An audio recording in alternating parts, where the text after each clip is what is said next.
Good afternoon. Welcome back to the B&H virtual event space. You are tuned into the psychology of photography hosted by Sony. So a huge thank you to them for hosting today's event. And for that, I would love to welcome Maher Ismail. Maher, what's going on, man? Not much. Super excited. Yeah, honestly, I'm just hyped to be here and super grateful to be here. Well, look, we're grateful to have you on. This is such an awesome topic. I studied psychology in college. I think I told you this. So I'm super interested in all things psychological. So I'm going to turn it over to you. You guys are in for a great presentation. So feel free to get any questions you in. If you're any questions you have, and I'm all tongue tied over here already. I'm that excited. But no, get those questions in. If you're joining us on YouTube or Vimeo, you can drop it right in the comments section. If you don't know about our YouTube, head over there, B&H Event Space on YouTube, and you can find this and all of our other recorded live content. Maher, I'm going to turn it over to you. I'll be hanging out here with you. So any questions, get them in, and I'll see you in a bit for some Q&A. Awesome. Share my screen now.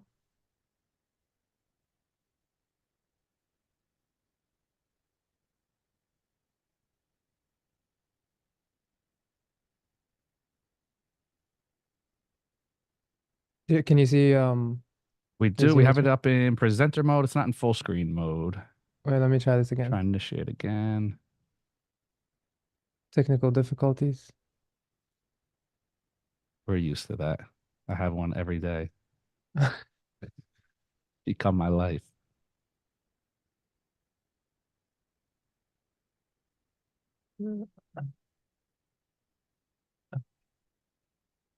Try this one more time.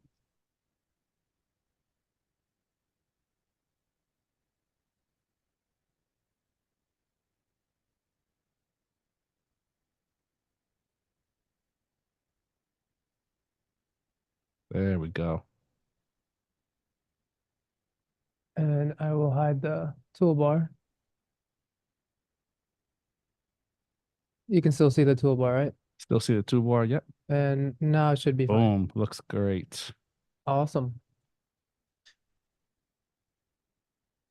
All right. Okay. I'm gonna go ahead and start now. Derek, thank you so much again for doing this. I'm so excited. I'm gonna just jump right into it. Hello. I had some hair before. I have to explain this because I wasn't planning on just completely shaving my head, but I did have hair before this, so this is supposed to be me.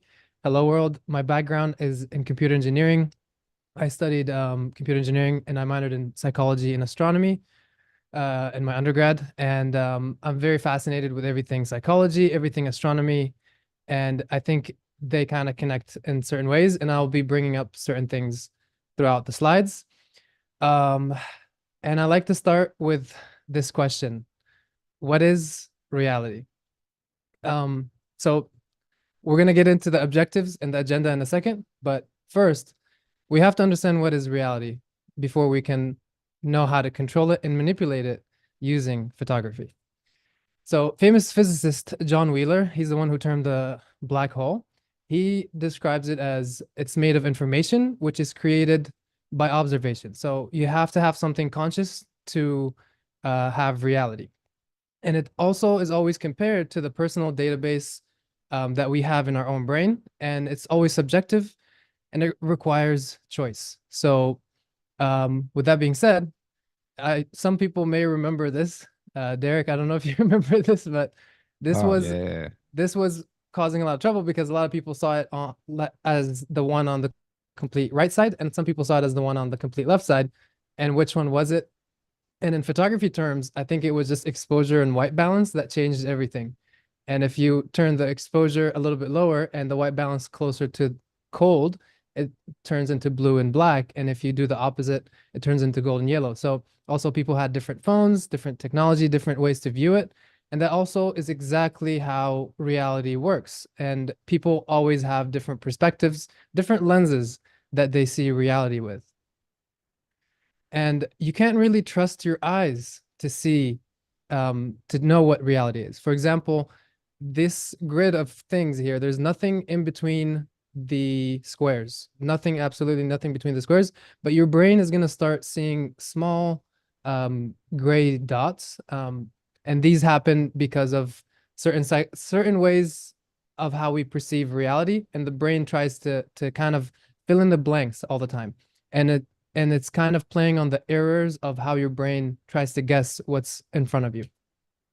This is another example of that. All these balls are exactly the same color, but by changing the background and the dots around them, our brain perceives them as a completely different color. And if no one believes me, you can take screenshots, you can find these online, and you can kind of double check that and zoom in and do all that if you don't believe me.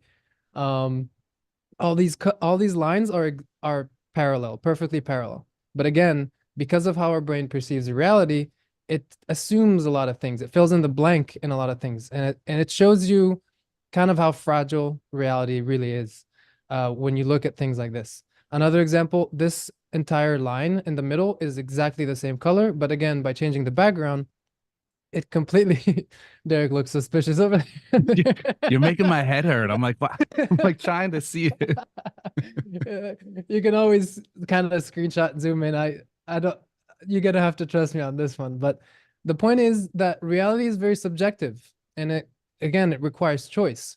These are exactly the same kind of scene. And this is kind of the picture on the left is exactly the same as the one on like the area on top, but rotated a little bit at a different zoom. And which one is more real? And that's kind of a rhetorical question because it depends on your perspective. That's kind of what we're getting to here. And different creatures see the worlds in different way. And some creatures have different number of cones and rods that are able to see in the ultraviolet. This is a European starling, and this is obviously not exactly how they see it on the right versus how we see it, but it shows you how different reality can be for different creatures. And some creatures have like nine different rods, and it gets out of control. It can't imagine a color you can't imagine and do this 9 times. That's basically what a mantis shrimp sees, which is just mind-blowing stuff. So um with that out of the way, the objective of this webinar and class, what are we calling it? Webinar, class, workshop, class, Workshop. Yeah, workshop. either. Yeah. The objective of this workshop is by the end of this event, you will have learned how to harness the power of a camera to lead a more fulfilling and successful life, as well as use psychology to improve your photography skills. Here's the agenda for today. So we're going to talk about photography's effect on our reality, and then we're going to discuss a little bit with Derek, and then we're going to talk about the success and happiness and how we can manipulate that with also photography. We're going to discuss a little bit again with Derek, and then we're going to talk about how we can improve our photography. And then we're going to open it up for questions, and then that would be the end.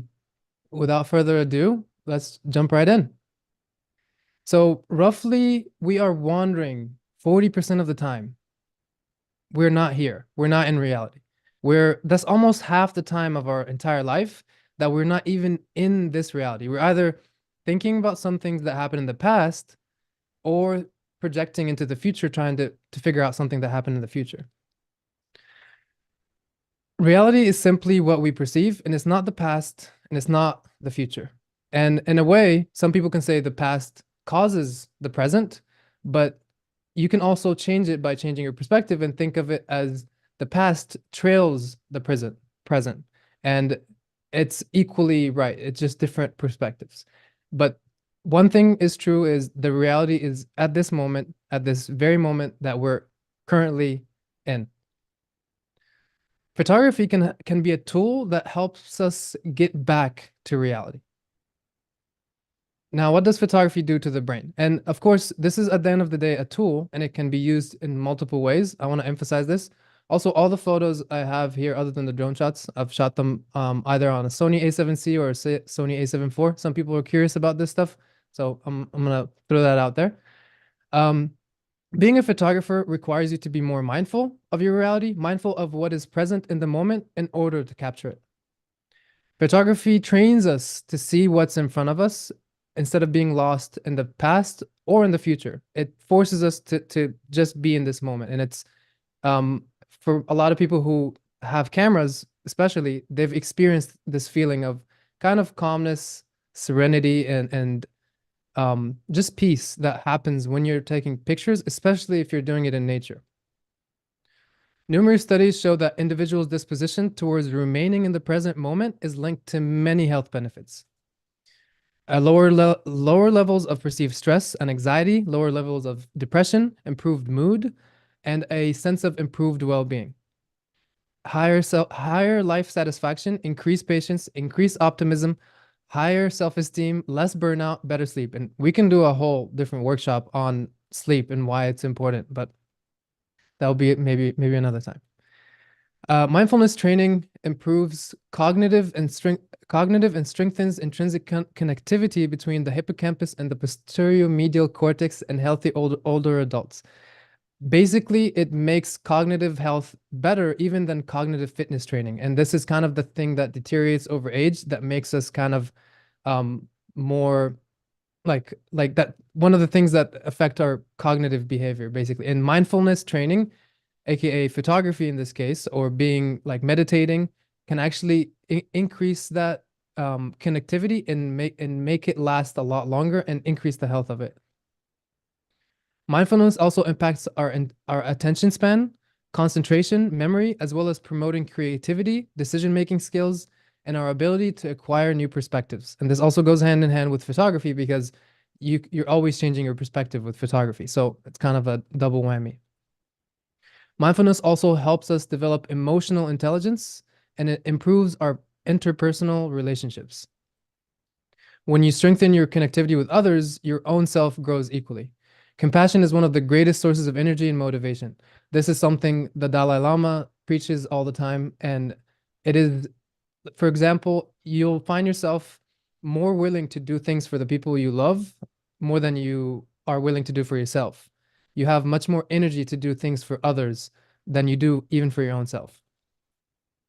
When you're compassionate, you're more likely to be engaged, be innovative, collaborate with others, obviously, and perform at your best. The compassionate tend to have deeper connections with others, more friends, they are more forgiving, and have a stronger sense of life purpose. Many studies have shown these results. The compassionate also tend to be happier, healthier, more self-confident, less critical, and more resilient. Like it almost everything at this point. Research by Ed Diener and Martin Seligman, leading researchers in positive psychology, suggests that connecting with others in a meaningful way helps us enjoy better mental health and physical health. And that also speeds up your recovery from diseases and basically lengthens our entire lifespan when we have more meaningful connections with others. So yeah, basically photography can make us live longer because photography doesn't only help us connect with others and be more mindful, but it also helps us connect with everything around us. So you almost have more compassion for everything around you when you're using a camera in a certain way. So yeah, so I want to kind of pull you in, Derek, and ask you, what do you think so far? Anything that popped in your mind? I feel like there was certain moments that are slightly targeted at you a little bit. I know you might have something to say. Oh man, I was locked in. You basically just my entire mantra of the interconnectivity of life and photography. You just stated it a lot more eloquently and intelligently than I ever had in my life. It's on But the internet. yeah, look, it is what it is. I think that there's such, like I said, interconnectivity between what we do in photography and the lives we live. And it opens up those doors that go both ways. It's like one of those revolving doors that you can go either way, and making yourself more open to things as a person transfers over to your photography. And by the same token, there's things that I've done, becoming a professional photographer is just problem solving, right? Things never Yeah. go as planned. The more you work to solve your problems through in photography, that's a life skill you build. It's kind of like the old thing of, make your bed in the morning. It's an easy task, but it's that sense of accomplishment that you take with you through the rest of the day. Things that you do in photography and you open up that creativity. It doesn't just stop with photography. Your brain is being trained constantly, and Yeah, that yeah. carries over into your everyday life. Yeah, absolutely. This you mentioned brain being trained. We're gonna dive deeper I'm into jumping that. the gun. Yeah, like that's a perfect. It's like Yeah, it's coming. It's coming. I remember this is kind of a good segue for the next part, but I remember something you mentioned in a previous event, and it was along the lines of there's so much negativity out there, and there's no reason to add more to it. And this is something that goes hand in hand again with perspective, psychology, and all of that. And like the news, media, entertainment, and internet has given us access to infinite amounts of information, but like what we are more pulled to is unfortunately the tragic things and the things that are like clickbaitful as they say, and it's more captivating, it's more scary. So the ratio between what's good and bad in our perception, in our on our view of the world, has been completely offset. And as creators, or at least as some creators who are more inclined to put positivity out there, I'm not saying everyone should just post positive stuff and like that's it and ignore the problems in the world, but some people have the inclination to post positive things and make positive things. And this is a beautiful way of offsetting that ratio that's completely offset because of how much access we have to every single piece of information in the world. For example, most people right now are living better than King Henry VIII. That's kind of a mind-blowing concept when I think about it, because most people are still miserable. And I'm only able to predict 10% of your long-term happiness and well-being based on external factors. So if I know everything about you, I'm only able to like aside from your perspective, I'm only able to predict 10% of your happiness. And 90% of your happiness and well-being is based on how your brain processes the world around you. And if you change it, you can change your reality. And that's the part I was telling you about in terms of training your brain. There's something in the brain called the reticular activating system. And photography allows you to control that part of your brain. And it's the part of your brain that basically filters the world around you. There's so many information at all times, and your brain has to filter out information, otherwise it will just melt. So it filters out information based on what you feed it, based on what you train it, and based on what you believe in, and based on your state, based on your how you see the world. So with photography, we can train that reticular activating system to have a more successful life. And there's this backwards formula is if I work hard, then I'll be successful, then I'll be happier. But what psychologists and positive psychologists and a lot of research have shown that this formula is actually broken and scientifically backwards. And photography can help us fix that formula and reverse it back. If happiness is on the other side of success, your brain never gets there because we're always going to change the post of what success means. If you want to get a car, you're going to want the next car. And if you want a house, you're going to want the big house. If you want this job, you're going to want the other job. And then it's just always being put on the opposite side of like happiness is always being put on the opposite side of success. And it's not necessarily that reality that shapes us, but it's the lens that our brains view the world that shapes our reality. And if we control that lens, we control our reality. And we learn to forget some of these things throughout life. We know that intuitively. We know that intuitively we are connected to everything. And the more we see that, the more success and happiness we can feel. And we are fundamentally, I feel like I'm kind of spiraling a little bit, but we're going to get into the scientific basis of how that formula is scientifically backwards. And we're going to like dive deep into that. But I think it goes hand in hand with how we are connected to everything around us, like you mentioned, Derek. And by realizing this and seeing this, we become more positive and more just content with life. And we are fundamentally made of the same stuff everything else in the universe is made of. There's a process called nuclear fusion that happens in stars. And basically, that's what creates all the elements. And then stars go kabam, and then everything goes all over the place. And we are made out of that star stuff. And everything else in the universe is made out of that same stuff. And when we are able to take our camera out and pause for a moment, we're able to recognize this. We are able to feel it intuitively in our bodies. We see that we're not hostile and we're not having to chase something to become something to do that. We see that we are part of this one grand beautiful thing, and there's so much beauty that is happening around us. And I'm gonna we're gonna, I guess, why is it not clicking? I guess it's the pause is It's really pausing. pausing. It's pausing. It paused to acknowledge the universe. But yeah, so any thoughts you have about this, Derek? So many thoughts, man. So We many we we thoughts. could have made this 3 hours because I'm hanging on to every thought that you're throwing out is I feel like I'm throwing resonating. out too many. I'm glad. I'm No, glad. no, it's really resonating. I mean, I'll start with this. It's so true what you said about the whole positive versus negative thing. And when you think about it, I have this conversation all the time with Yeah. Stephanie, who you met as well, that we're really only exposed to what 2% of what's really out there, if that, Hmm. So just to throw a really small number on it, let's say 2%. Your world, that 2% is 100% for you. That's your world. That's everything you're exposed to. And if all that is negativity, and if you're just spending your life online and you're really just subjecting yourself to an algorithm, you're not out there living for yourself. You're basically taking whatever an algorithm or whatever, these businesses and social media and all that is throwing to you, and that's Yeah. creating Yeah. your perspective of the They're trying world. to grab onto your reticular activating system. That's why they make all these big ads and pay millions of dollars, because they want to train your reticular activating system to go buy their product or Yeah. whatever it It's like is. one giant Pavlovian bell, and we're Hmm. just like, okay, the bell rings, and we got to go here. It's like that's why they Yeah. say, turn your notifications off. There was a hack a while back to change your phone to monochromatic, Yeah. so the colors you weren't triggered by the Yeah. colors and everything. And Yeah.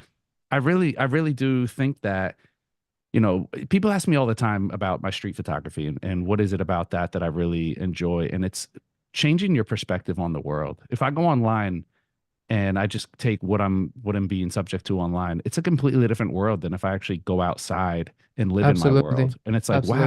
wow, all these people that I thought I'm supposed to hate and that are supposed to hate me, we're having conversations, and our conversations aren't having to do anything with all the stuff that's online. And it's like, wow, you can have Yeah. conversations with people who don't look like you or think like you or believe the same things or come from the same place or come from the same background, and the conversations you're having are real world conversations, and you really start to realize that we're all way more alike than we are different. Yeah. And I think Yeah. We're that's all it's really just connected. shaping your, yeah, we really are. And it's like we want the same things in life, and we want that positivity. And again, like you said, what are we being fed? We're just being fed constant Yeah. negativity. Yeah. And I think to break that, that's one great thing about photography. Other than photojournalists, more specifically, like the people who are documenting like war torn Yeah. countries Yeah. and regions and stuff Absolutely. like that, with that as an exception, most photographers, what are they doing when they lift their eye to a camera? They're focusing on beauty. They're focusing on taking whatever they A see, story, a something. Yeah. story, and how do I represent it beautifully, or how do I make it aesthetically pleasing? There, you're literally triggering all that stuff in your brain that responds to positive stimuli. You're trying to trigger positive feeling. You're trying to trigger emotion. You're trying to trigger all these things that, what do? They bump up all the production of all the chemicals that make us feel good. Yeah. So Yeah. Communicate and positivity connect. is Yeah. inherently connected to This is creativity. this is funny how you're always talking about what's coming up next in the next I section. promise. I No, promise I didn't steal your no, your no, it's presentation. perfect. It's perfect. It's kind of like a little, like easing into it. It's like a And prelude into the next yeah, section. it's like you knew about this. We're planning it together here. I swear, everybody, we didn't plan this. So the next section, I'm going to talk about how we can improve our photography, and we're also going to be talking a little bit about the positive psychology and how we can also how we perform on a completely different level when we're positive. So some people may have heard of this one, but it's called the Bader-Meinhof frequency illusion. And it's like when you're buying something, for example, you're buying a car and you start seeing that car everywhere, or you're buying a shirt and suddenly everyone's wearing it.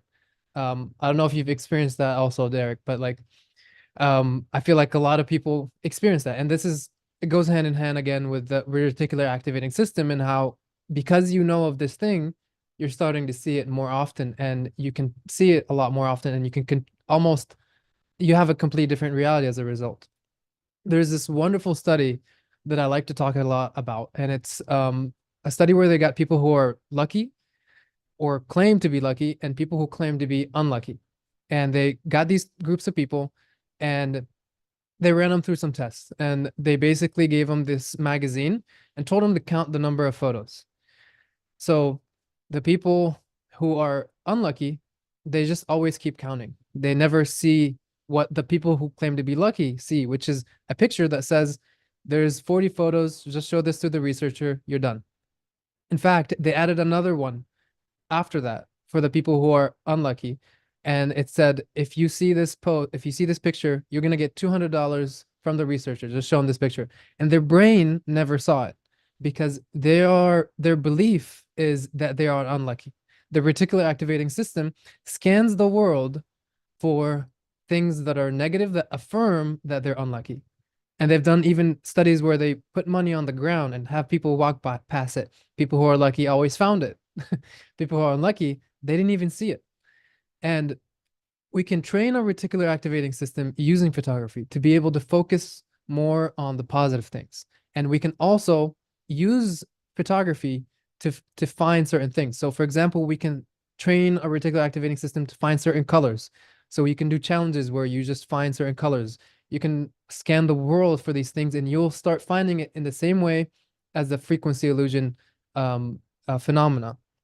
You can, if you do this challenge, for example, for a week, you just look for things that are kind of blue or purple or whatever this color is, magenta, red, and orange, and you can start finding these things, and then your brain will get better at finding the colors you're looking for, and you can start playing around with different colors. And as the more you continue to train your reticular activating system, the more you can find these colors. And it doesn't only stop at colors, it can also be used for composition and framing. If you start looking for frames around the world, you start seeing them everywhere. And the same thing applies for certain compositions. So you can train your brain for a week to find squares or find certain types of composition, as I mentioned, and you'll start finding them everywhere. And photography, funny enough, can help us get better at photography by making us a little bit more positive. There's a story of the two shoe salesmen who went to a country in Africa where the people did not wear shoes. The first shoe salesman, he went there and he was shocked. He was saying the situation here is helpless. No one wears shoes. And then he packed his things and left. The second shoe salesman came in and he was like, this is an amazing opportunity. I can be the one to introduce shoes for them. And this is again kind of similar to the lucky and unlucky scenario, and it goes hand in hand with the reticular activating system and the brain being positive. So the brain at positive is better than negative, neutral, or stressed. It can make us more intelligent, more creative, more energized, 31% more productive, 37% better at sales. Doctors are 19% faster and more accurate at coming up with diagnosis, more resilient, and less likely to burn out. And dopamine is not only, that doesn't only increase happiness, but it also turns all the learning centers in our brain. So you're actually much more able to learn and absorb new knowledge and absorb new skills. So this is kind of how photography can make you better at photography, because you become more positive and you are becoming more creative and better at learning the skill of photography itself. And it doesn't also just help us be more aware, but as photographers, we become more skilled at our craft because we're more positive. So you're not only just happier and more positive and more productive, you're also getting better at photography. And you also get better at sharing your unique perspective to the world. And this kind of something you were talking about a little bit, Derek. And it's about kind of sharing that perspective, whether it's positive perspective, it can be negative perspective, but we get better at sharing that perspective, and we communicate in a way that no language can dream of. You connect in a way that just body language and visual language is just a completely different level of verbal language that we're using right now. And some people who speak multiple languages, they think differently about the world and they see the world differently based on the language they speak. So imagine understanding more like the language of light, language of reality, and the language of perception. And you get better at expressing that, and expressing yourself. And this will also help you understand how your perspective is unique.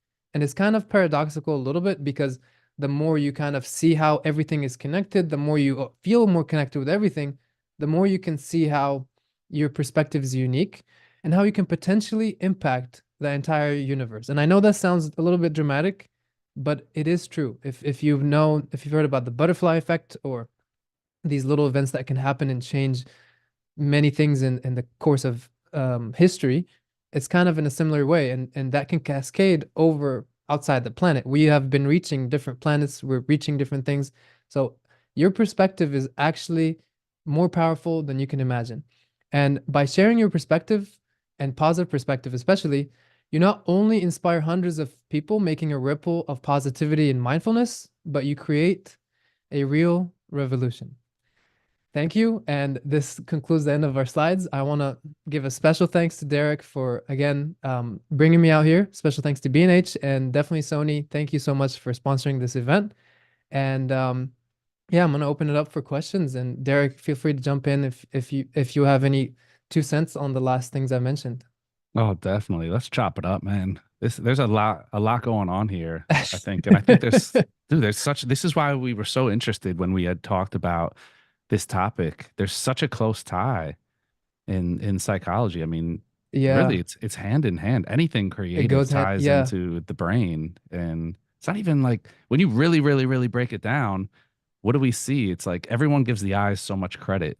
It's like the brain should get the yeah. credit. The brain's Oh yeah. Oh controlling yeah. The brain the is eye. hallucinating everything. And I'm actually gonna do like a podcast with one of my friends who's a genius biologist. He went to Antarctica, discovered new species, and he's a genius. And I was actually planning on diving deeper into how the brain hallucinates everything around us, and he was gonna explain it in detail. But yeah, like the eyes, as we mentioned, don't really do that much. It just collects information. It was very easy to trick it also in the beginning of these slides. So yeah. Yeah, no, I mean, I always tell people if you ever want to know how much the brain controls, and it's kind of scary when you really think about it. Think about a time when you were super, super, super tired, like overtired, exhausted. Anybody who has kids, think about those early those early stages when you're like you don't even know how you're staying awake, but you have to stay awake. And you sit there, and next thing you know, you're sitting on the couch, and next thing you know, you're mumbling to yourself, like saying the most incoherent, like Kansas City Triscuit crackers. And you catch yourself and you're like, what the hell just came out of my mouth? Yeah. And it really starts to put in perspective, like we're at the mercy of our brain. It's a little Oh yeah. scary, I think, to some when you really think about like, wow, I can It's really just fragile. Reality is it's really, really fragile. It fragile. is. And when But you said that's that for good yeah, it is. because It we can totally is play great. with it. It's super pliable. And Hmm. you can mold it. It's like your own Play-Doh, but in reality. And when you Yeah. were talking about that first section, I love how you started this off like, what is reality? And I'm like, this decides everything. Like his Yeah. whatever this definition of reality is, it decides. Yeah. Definition has to be like if you're gonna explain anything or argue with anyone, you have to agree on the same definitions. That's one thing I learned. Yeah, In no, science, definitely. you Or have at to least agree have a on the mutual definition. respect for like I Exactly. know what your definition is. I know what my definition is. Because I'm in line with you on that where we do. Our perspective shapes everything. And I love the examples you gave without beating a dead horse. You can really take anything. It's this Hmm. mentality of, I can't control what somebody does. I always use the example of I can't control if somebody comes up and walks up to me and punches me in the face. I can control what I do from there. And Yeah. we look at how many times we have a situation where do I respond positive or do I respond negative? And Yeah. if I respond negative, what is that going to do? That's What's the going to affect consequences? the consequences are going to take that route. It's going to follow that, if Yeah. we have a split in the road and you go to the Yeah. negative side, it's going to continue to follow that negative side. It's not going to double Yeah. back. And it goes hand in hand with the idea of like, do you want to be productive or reactive? And Hmm. I feel like it always boils down to this question because there's so many ways to be reactive. You can react and just react and do whatever you feel at the moment. But if you want to be productive, you have to take a step back and think about it and choose where you want to go. Totally. And as all this relates to photography, there's so many conscious decisions. Oh yeah. that we make that we can help ourselves just by being confident. I know imposter syndrome is a huge Oh thing, yeah. and we all try to fight it, but keeping that confidence, the confidence that I take into so many interactions shape how the interactions go. If I walk up to somebody on the street and I want to have an interaction, 9 times out of 10, if I'm confident and I walk up there like I belong there and I Yeah. approach them like I know what I'm doing, Yeah. that confidence transfers over to them. And they're It like, okay, becomes your reality because totally. you come up to them as someone who believes they're confident. It's kind of similar to the whole lucky versus unlucky. You will find and do everything that shows that you don't belong there if you're not feeling that you belong there, and vice versa. You will act like you belong there because you believe that. And again, there's a thin line between delusion and everything else in life, honestly. Like there's always a thin line because, and I can't tell you where that line is, but being positive in general lets us find all these positive things, and being confident in this scenario, it cascades into events that we are in a way controlling. Mhm. It's interesting to look at too. You look at a lot of really great artists throughout history. They march to the beat of their own drum. They, a lot of them are, I'm going to say this term very, very, very subjectively. A lot of them were a little off, Yeah. or they, without, I don't want to raise any red flags to anyone, but A little bit. They're not they're not traditional, or traditional they're thinker. not, They yeah, don't are conformists. I guess they're traditional not conform. conformists. Yeah, exactly. They always think a little bit outside the box because they see reality for the vastness of what it is, and they play with that. They're intrinsically playing with reality when they're artists, and they're playing the same game that's arguably everything else around us is playing. Mhm. And I think it's that simple. Do you know, you Yeah. talked about creating better, or how do we get better? How do we spin this whole psychology thing into Hmm. creating better work? Well, if you are thinking more positively and you're in a better Yes. state of mind, you see more clearly at that point. You Yeah. have Yeah. more of a vision. You're opening up your creative expenses. You're really tapping Absolutely. into more of the potential of your brain power. And really, Hmm. when we're stressed, when we are how we have a million things going on, or we're depressed and we're Yes. having Yes. periods of anxiety. We're Yeah. not creating our best work. We're overthinking. We're overthinking. Yeah. We're not, I mean, there's certain times where depression, I pulled some of my greatest work out of some of my deepest, Yeah. darkest moments. And I think there's something to be said for that. But by and large, there's still It's is a expression. You're connection. expressing that you're letting it out. You're taking something that's in your brain in the past, you're stuck in the past, and then you make it present. You make it alive almost. You bring it to life. And yeah, I think that's a wonderful thing, and it can be applied to many ways of like photography or different types of art. And the camera itself is just a tool. It's a tool that kind of forces us to do that in a way. And different art forms can do different things, but if you have a camera, you can be in this moment, you can be present, you can use it as a way to focus your attention in this present moment, whatever is happening in that moment. And that you become at least in this moment. Mhm. We got a question, and I love this. Yeah. It's from Oh, Let's Be uh, Honest on YouTube. This is a great okay. question. I saw Let's Be Honest, and I was like, oh, is he about to roast me? Like, what's No. going on? I thought that was the beginning of his question. I was like, let's be honest here. None of you know. Okay, go ahead. I love Sorry. this. And I'm gonna preface this before I throw this question out here. I love this. I love people being real. Like let's keep it a buck. Yes. Let's be honest. Oh, Let's be yes. real. I love it. We need more of this in the world. Okay. Question is, why did the both of you decide to have your cameras positioned the way they are instead of head on? What is the psychology and creative explanation about this, if any? Real question. I have I'll thought let you go about first and then I'll go. I thought so much about this. I thought so much about this, and I know, like, as a photographer, obviously, like the angle, everything. And there was two things I can do. I can put the camera straight head on and look straight into the camera and talk straight to the camera, and that would have made the experience for all the viewers much more personal. And they'll feel like they're talking to me, which is good. I just have my camera on a little tripod on the desk, and that's it. But the reason I chose to have it to the side is because I wanted to have a real conversation with Derek. I wanted it to be kind of more personal, and it was tricky to be able to have the camera under under the view of the screen without blocking one or the other. And I chose to make the sacrifice of not connecting too deeply personally with everyone, but having a good conversation, because having a real good conversation, I think would be more valuable for people because it would be more honest and more real. So I definitely thought a lot about this, and it's funny that someone asked that question. So It now is now funny. now the mic over to you. So what I'm curious what your explanation is. I treat this as when I'm talking to the viewers, and this is when I'm talking to my guest. Now, Okay. I'll say this. There's so many levels to this. It kills me when I can't see that the little, let me go this way. See that little, I got that little piece of light over Oh, here. I got the okay, little okay. red Little rim flame. light. It gives me a little dimension right Okay, there. I like to be okay. able to see that. I don't Yeah, like when I'm over here like this and yeah. my mic is cutting into my face, but I'm streaming from a mirrorless camera. I Same. have a stand where my laptop can move up and down. I can turn my laptop in here. I like my laptop positioned right to the camera left, a little high, because when my eyes are down, it looks like I'm looking down. Yeah. I want people to be able to see my eyes. But the only way for me to look directly at the camera and still see my screen, there you go.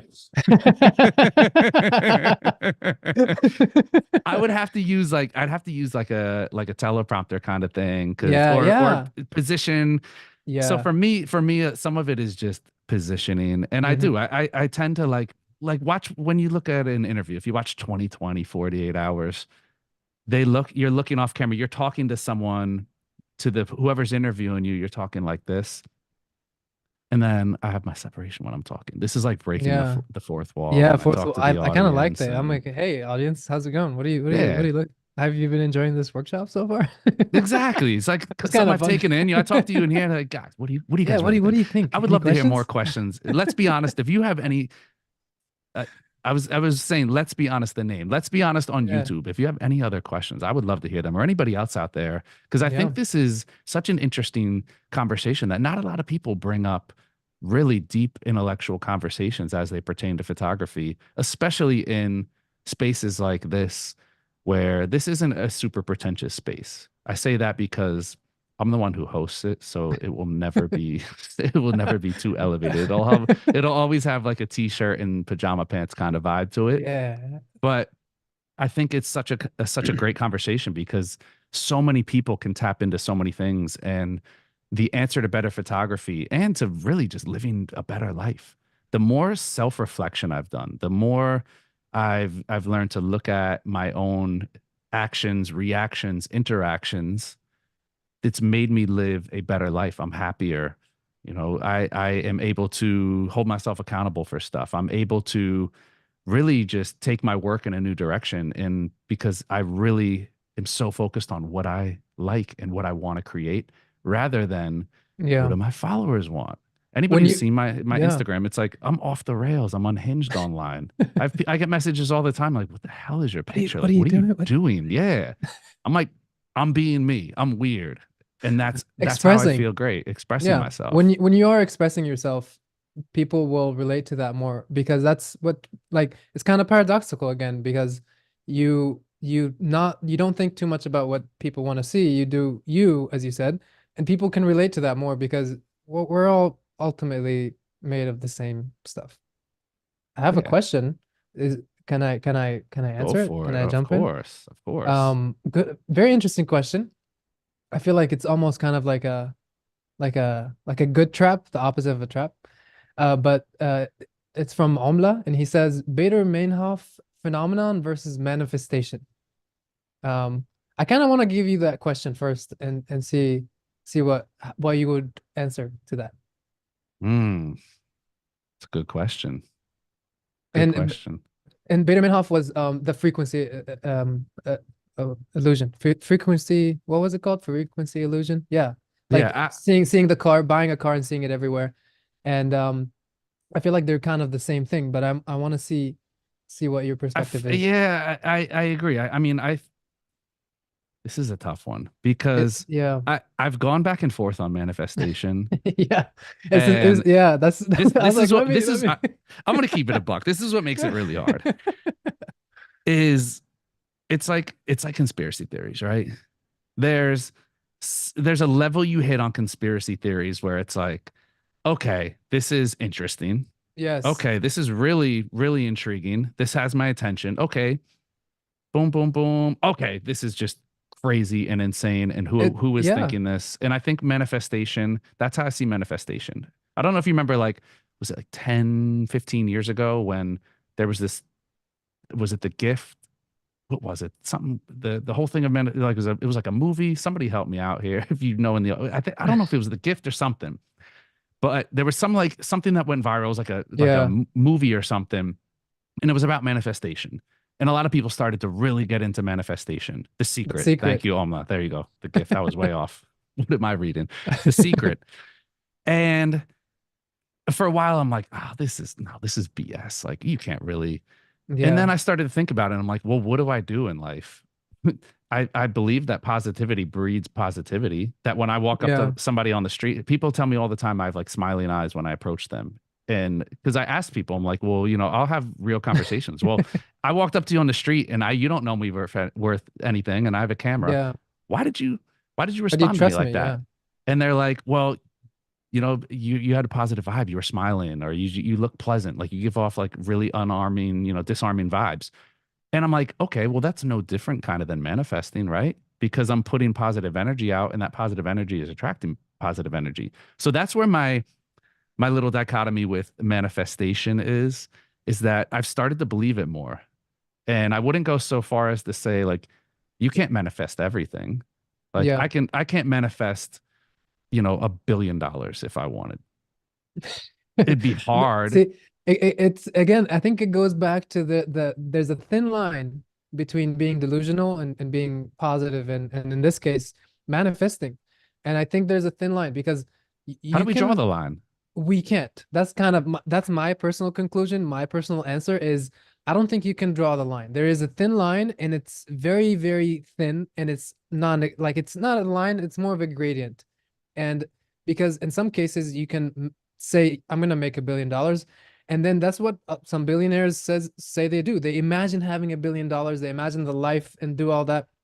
They train the reticular activating system to be a billionaire, and then they see all these opportunities that guide them towards that. So in a way, yes, you can, but you can also kind of like some crazy thing can happen, and then all your plans are out the window.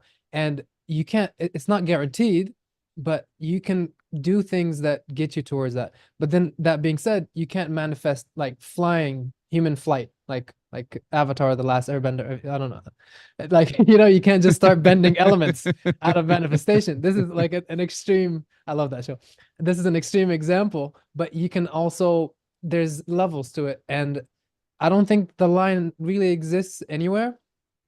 And it's kind of like use it with I think this is why it should go hand in hand with science. Mhm. This is why I like to bring in science into the conversation and facts and studies and all these things, because I don't like it when things are too out there, too woo woo, like everything is Mhm. going to be amazing. I like having some also collecting data and to some degree balancing the brain and the heart, if that makes any sense. Yeah. And I think if we do things that way, things we won't get too far from that line wherever it is. That's my perspective on that, I think. So is it safe to say this is my final take on this Bader Meinhof versus manifestation? There's they're both. I mean, Bader Meinhof versus manifestation. I think there's room for both. Yeah. Bader Meinhof. I didn't know. I didn't realize how many check cashing stores there are in my neighborhood. And once I think about it, I start to notice them more. Yeah. Manifestation, I've been really focusing my energy and my time on, seeing a different side, looking into Renaissance art more. And now, okay, I'm kind of seeing Renaissance art manifest itself more in my work now because Yeah. Yeah. that was probably a really bad analogy, No, but I think there's room for both.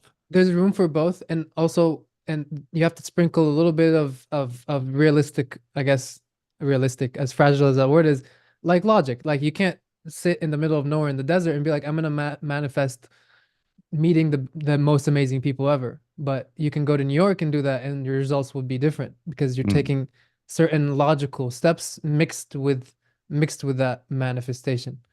Yeah, that's I'm Hints of moving to it. New York. That's also one of the reasons why I'm moving there, because I'm like, I see the opportunities, I see the availability. I can manifest all I want in the middle of nowhere, but it's all about increasing your chances. I think that's kind of the summary. You can increase your statistical Great point. chances of achieving something. You can't guarantee it, but by training your brain, training your reticular activating system, you can start increasing your chances of achieving certain things. And you mix that with logic and mix that with data, mix that with everything you have, and then things happen. It's never just one thing. It's always a mixture of things. And this is, I think, the nature of life, honestly. Yeah, it's like mixing luck and preparation, and you're going to open Exactly, yourself up to exactly. way more opportunities. Now, And it and seems the for your hot. case too, like you said, like watching Renaissance art. So you can manifest in your work by, for example, going to a bunch of museums and then thinking about it, but also kind of studying them and breaking it down and doing studies of these paintings and copying them. So now you're tackling that both parts of the brain. You're training your reticular activating system, and you're also training your skills of breaking these down and learning the technical and all that. And then you mix all that, and then things happen. Yeah, I mean, it kind of bleeds in, and to go with another question from Let's Be Honest, uh, or was it Let's Be Honest? There we go. Yeah, it was a Let's Be Honest. The same way that our influences play into, the photography that we like, the photography, the art that we look at, it bleeds into us and who we are. Even if we don't directly copy it, nothing's original. We're all a product or a byproduct of what we That take starts. in. Yeah, and I think Yeah. Let's Be Honest was asking, in what other ways outside of photography does psychology of a thing fuel your freedom to create and see the world differently? I think every aspect of life. Hmm. Psychology literally relates to anything. I mean, there's really a psychological aspect to anything that we experience in life. And I think how we interact with people, the success that we have in business, right? Let's talk about business, and let's talk about how we deal with people, right? We deal, all the time. I get messages all the time. How do I become a brand ambassador? How do I take my work here? How do I get followers? How do I do this? How do I do that? And when you break it down to a psychological perspective, what is it really, right? When I look at how I've been successful in business, or how I perceive myself to be successful, I've achieved my definition of success is by creating good connections. It's really by working hard, being nice to people, being punctual, being reliable, being myself. And that's it. And I look at the psychology of that. How do people receive me? Right? You really break it down to building blocks. What do people see? Do they see me ultimately as the creative? They might. That might be how they're first exposed to me, but a simple email. What are we looking at? I'm looking at, okay, did they spell everything properly? Does it look like it's written by AI? Does it look like this person put any effort and thought into it? What is their demeanor? How do they approach me? It's all, again, perspective. If Yeah. if I come to you and I'm like, Maher, can you hook me up? You said you have a friend that works here. Can you hook me up? Like, just, hook me up. Now, versus I come to you and I'm like, Maher, I have this great idea. This is what my idea is. I would really love if there's anybody who'd be interested in something like this. I'd love, if you could make a connection, and I'm willing to do the work. I'm willing, I'm not asking for a handout. It's all perspective, Yeah. how we treat something, and it's all plays into how we perceive. I think it's really anything that we have to have some perception of, which is everything. Yeah. There's psychology there. Something that came in mind randomly when I was looking at the question, and it goes hand in hand with like perceiving. And I think different types of art have different types of effect on our reality and our in this case fuel our freedom to create. I started recently, I've always loved doing digital art. I was never that good at it, but recently I started kind of trying to learn a little bit, and I started having different dreams because of the fact that I'm reconstructing reality itself in my drawings. So you can apply that same logic to different things. So for example, now I walk around and I see a picture, but I can also see what I can draw on top of it. What I can, I can imagine a dragon here. The imagination is a little bit more unreal because I've been feeding my brain how to reconstruct reality, or in this case, how to draw, how to make things. So if you use the same logic, you can almost apply that to any type of tool. It can be crafting, or it can be, there's a cool study that I like to mention called the Tetris effect, where they bring a lot of people and put them in, let them play Tetris for hours every day. And what they found after a few weeks, these people started seeing Tetris and everything around them. They started being able to, like, oh, if this building would fit perfectly between these two buildings, this is how they viewed the reality. So whatever you train your brain to do, whatever that is, whatever view you want to have, you can you can kind of do that with your choice of fuel, I guess. So you could choose anything as fuel that you like. So whether it's a show, whether it's cartoon, whether it's anime, whether all of that. I started recently like taking small screenshots of shows I watch, and I've been getting inspiration from that. And I'm like, oh, this could be like a photo, this could be like a drawing, this could be like a painting. So the sky's the limit really with what you could use to fuel your creativity and fuel your reality, honestly. Totally. I mean, this just made me think of something. It actually, I thought about it yesterday. I went to pick my son up, and I'm here all day in my little space working.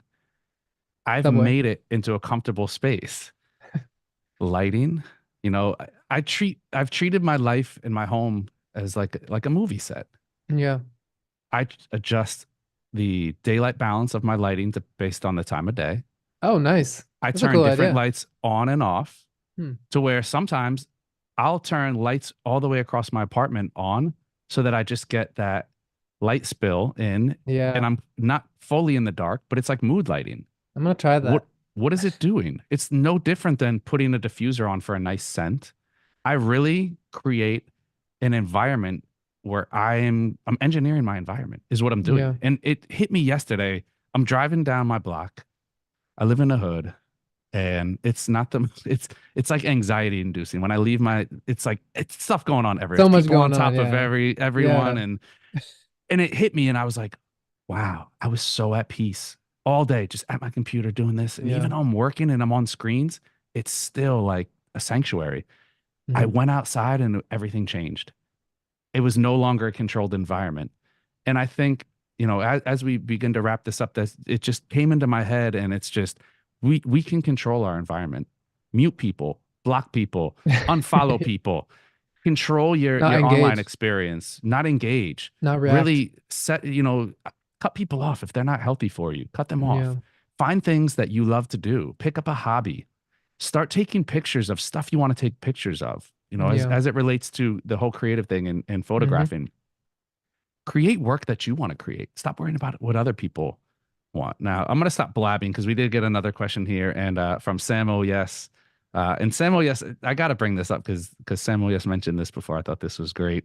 Um, my hair's answer, when asking about the setup, I record this way because I want to have a conversation and that experience is important. Derek's answer, I don't like how the mic blocks my headphones. That's not So funny. accurate. So accurate. But Sam Oh Yes's question, is there a part of our psychology that cannot be changed? Can we train our brain to enjoy work we don't like? For example, weddings. Very interesting question here. I My answer would be, I think there's a limit of what we can do, what we can train, but you would be surprised by how far you can train. I think your perception in the same way, and it goes hand in hand with gratitude. A mindset of gratitude can completely change any experience you have. For example, you go into a wedding and you can choose to think this wedding is gonna be like the 50 other weddings I've done, and I'm bored of it and I'm tired. I'm doing the same exact thing. Or you can go in and say, these are completely different people. Just like the story of the two shoe salesmen. These are completely different people. Two families coming together in a new place. They are starting their life. Everything's gonna be different. Sure, there might be overlap in some music, but like this is a complete different experience, and I'm gonna enjoy all these little different things in this event and experience the excitement of two families coming together.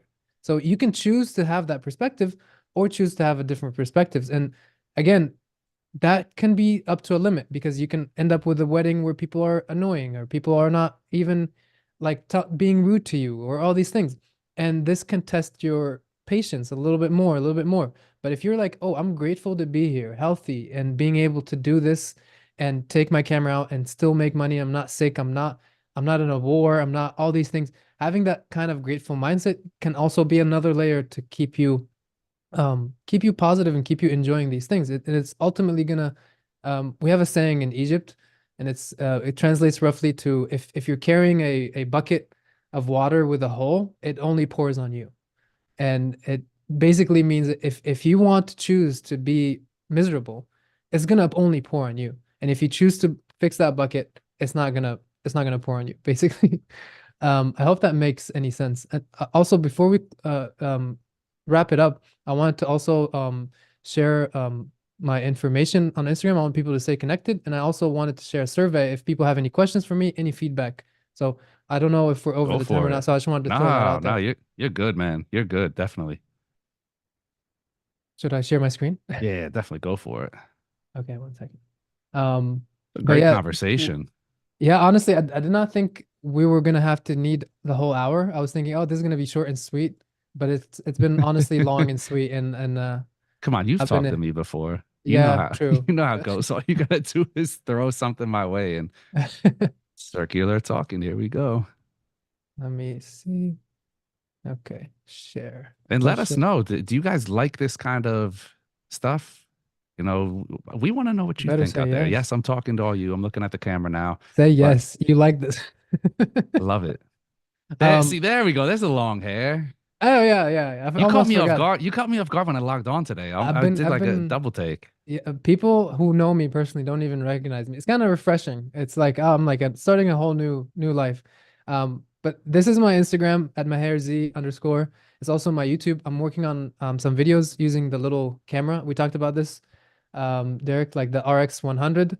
I took it to Yeah, New York Fashion Week, and I shot with it at New York Fashion Week, and the results were surprising. So I'm making a video about that. I've been posting them also on my Instagram.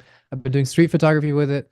So awesome. if you're interested in that kind of content, I'm also going to be obviously talking about the psychology of things throughout.